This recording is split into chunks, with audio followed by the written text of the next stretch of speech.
ఇటీవల గ్రూప్ 1 ఫలితాల్లో డీఎస్పీగా ఎంపికైన అడపాల ఓంకార వెంకట నాగేశ్వరరావు తెనాలి సబ్ డివిజన్ ఆధ్వర్యంలో ఘనంగా సత్కరించారు. స్థానిక డీఎస్పీ కార్యాలయంలో జరిగిన ఈ కార్యక్రమంలో డీఎస్పీ పి జనార్దన్ రావుతో పాటు సబ్ డివిజన్లోని అందరు సర్కిల్ ఇన్స్పెక్టర్లు, పోలీసు సిబ్బంది పాల్గొని నాగేశ్వరరావును పూలమాలతో, శాల్వాలతో సత్కరించారు.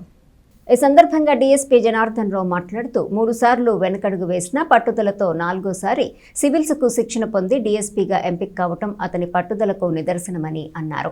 డీఎస్పీగా ఎంపికైన నాగేశ్వరరావు మాట్లాడుతూ పోలీస్ శాఖలో డీఎస్పీగా ఎంపికై డీఎస్పీ గారి చేతుల మీదుగా సత్కారం అందుకోవటం సంతోషంగా ఉందని అన్నారు. పోలీసు శాఖలో నిబద్ధతతో పనిచేస్తానని అన్నారు. కార్యక్రమంలో పోలీసు సిబ్బంది తదితరులు పాల్గొన్నారు. తెనాలి పట్టణానికి చెందిన వెంకట నాగేశ్వరరావు గారు రీసెంట్గా రాష్ట్ర ప్రభుత్వం విడుదల చేసిన గ్రూప్ 1 పరీక్షల్లో డిఎస్పిగా ఎన్నికయ్యారు. దీని నిమిత్తం ఈరోజు పోలీసు వారి తరపున వారికి అభినందన సభ సన్మానం ఏర్పాటు చేశాం. ఈ సన్మానం యొక్క విశేషం ఏంటంటే, నాగేశ్వరరావు గారు 2014లో బీటెక్ కంప్లీట్ చేశారు. 3 సంవత్సరాలు ఢిల్లీ వెళ్ళి గ్రూప్ 1 సివిల్ సర్వీస్ ప్రిపేర్ అయ్యారు. ఆ సివిల్ సర్వీసు ప్రిలిమ్స్ పాస్ అయ్యి మెయిన్స్ దగ్గరలో వచ్చి మళ్ళా ఆర్థిక ఇబ్బందులతో వచ్చేశారు. ఇక్కడ 2019లో విలేజ్ సెక్రటరీగా సెలెక్ట్ అయ్యి అత్తోడ గ్రామం పనిచేస్తున్నారు. 2019 నుంచి ఉద్యోగం వచ్చింది అని కూడా పట్టు విడవకుండా ఈ గ్రూప్ 1 సర్వీస్ ఇప్పటికి 3 సార్లు వాళ్ళు అటెంప్ట్ చేశారు.